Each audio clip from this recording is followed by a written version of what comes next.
ফেঁচাই new শব্দ কৰিলে কি হয়, ফেঁচাই উৰুলি দিলে কি হয়, আমি সকলোৱে প্ৰায় জানো। কিন্তু এইবিলাক অন্ধবিশ্বাস নে প্ৰকৃত সত্য ঘটনা, কিন্তু আমি এইবিলাকৰ বিষয়ে কোনো ইয়াৰ বিতং তথ্য পাবলৈ টান।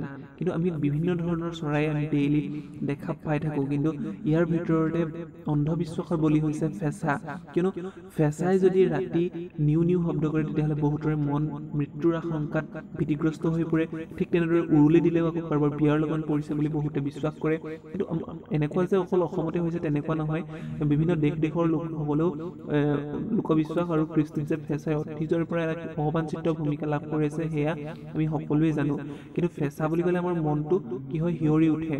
আৰু যিহেতু ভাৰতত হিন্দু দেৱীৰ লক্ষ্মীৰ বাহন হিচাপে সকলোক ফেঁচাক জ্ঞান আৰু ঐশ্বৰ্যৰ প্ৰতীক হিচাপে মনা যায়। তো আজিৰ ভিডিঅ'ত মই আপোনালোকক ক'বলৈ লৈছোঁ যে ফেঁচা আচলতে অন্ধবিশ্বাসৰ বলি কেনেকৈ হ'ল, আৰু ভিডিঅ'টো সম্পূৰ্ণকৈ চাই যাব, তেতিয়া সকলো কথা ভালদৰে গম পাব।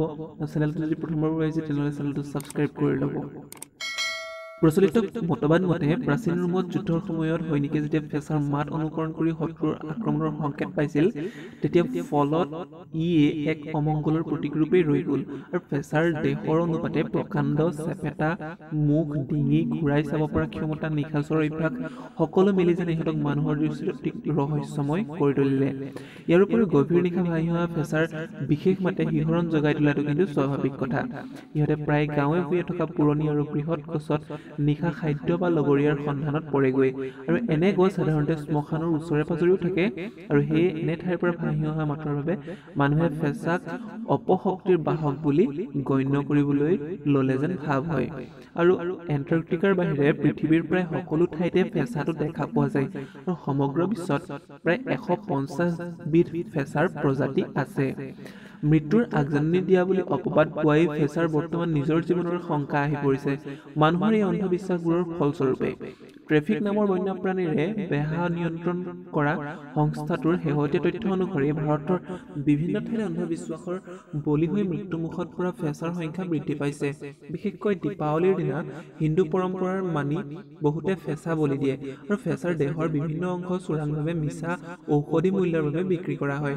তেনেদৰে ৰাইজক আভুৱা ভৰা তান্ত্ৰিক বাবা জাতীয় লোকেও ফেঁচাৰ পাখি, চকু, কণী আৰু অন্যান্য অংগ প্ৰত্যংগ ব্যৱহাৰ কৰে। এই নিবাসিত চৰাইবিধে মানুহৰ অপকাৰ সধা দূৰৰে কথা, বৰং ই মানুহৰ বসতিস্থলৰ পোক পতংগ, নিগনি আদি স্বীকাৰ কৰি প্ৰাকৃতিকভাৱে মহামাৰী নিয়ন্ত্ৰণৰ কামহে কৰে। সেয়ে ই খাদ্যজালৰ সমতা ৰক্ষা কৰাটো গুৰুত্বপূৰ্ণ ভূমিকা পালন কৰে বুলি ধৰা হয়। তো বিশেষকৈ খেতি প্ৰধান অঞ্চলত এটা ফেঁচাই উৎপাদন বৃদ্ধিটো বহুলাংশে সহায় কৰিব পাৰে। পুৰণি কালত বতাহ বৰষুণলৈকে ভয় কৰা মানুহৰ সমাজ এখনত অজ্ঞানতাৰ আন্ধাৰত জন্ম হোৱা এই অন্ধবিশ্বাসৰ পৰা আধুনিক সমাজ মুক্ত নোহোৱাটো অতি পৰিতাপৰ কথা। ৰাইজ সচেতন নহ'লে কিন্তু সংকটৰ গৰাহত পৰা অন্য বহুতো আপুৰুগীয়া জীৱ জন্তু, চৰাই চিৰিকটিৰ দৰে এই চৰাইবিধো অদূৰ ভৱিষ্যতে এদিন হেৰাই যাব বুলি আশংকা কৰা হৈছে। তো আজিৰ ভিডিঅ'টোত ইমানেই আছিলে।